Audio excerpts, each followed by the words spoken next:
So hello everyone, এখন সন্ধে 6টা 7টা মতো বাজে। তো তোমরা তো সবাই জানো যে সন্ধ্যেবেলা সবারই কিছু না কিছু একটু খেতে ইচ্ছে করে। আর আমার বোন তো বাইরের খাবার খাবার একদম পাগল, পিৎজা বার্গার, ওকে ওগুলো দাও ওইগুলো খাবে, কিন্তু তুমি ওকে ভাত দাও খাবে না। মানে ও ভাত পছন্দ করে না, বাইরের খাবার খুব পছন্দ করে। আর ও আমার হাতের রান্নাও খুব পছন্দ করে। তো বাড়িতে কিছুটা সলিড চিকেনের পিস আছে, মানে মা সকালে চিকেন নিয়ে এসেছিল, তো ওখান থেকে আমি রেখে দিয়েছি সলিড চিকেনের পিসগুলো। তো ভাবছি যে কিছু একটা বানানো যাক, তো দেখি কি বানানো যায়। তো চলো তোমাদের সাথে শেয়ার করি সেটা, তোমরা সাথে থাকো আর চলো দেখি কি বানানো যায়। তো যেই সলিড চিকেনের পিসগুলো ছিল ওটা দিয়ে আমি চিকেন 65-এর মতো বানিয়ে নিয়েছি। ওটা দেখাতে পারলাম না, তার কারণ মা একটু দোকানে গেছিলো, তো ওর জন্য মিস হয়ে গেল। তো তোমরা এটাকে স্কিপ করো।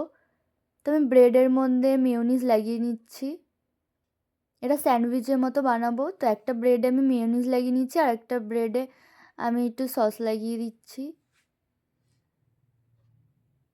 তোমরা কে কে স্যান্ডউইচ খেতে ভালোবাসো অবশ্যই কমেন্টে জানাবে, আমার তো খুব ভালো লাগে।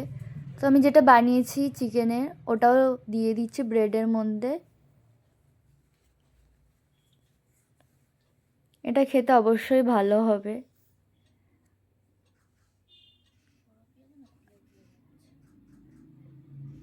পেঁয়াজ আর টমেটো দিয়ে দিচ্ছি।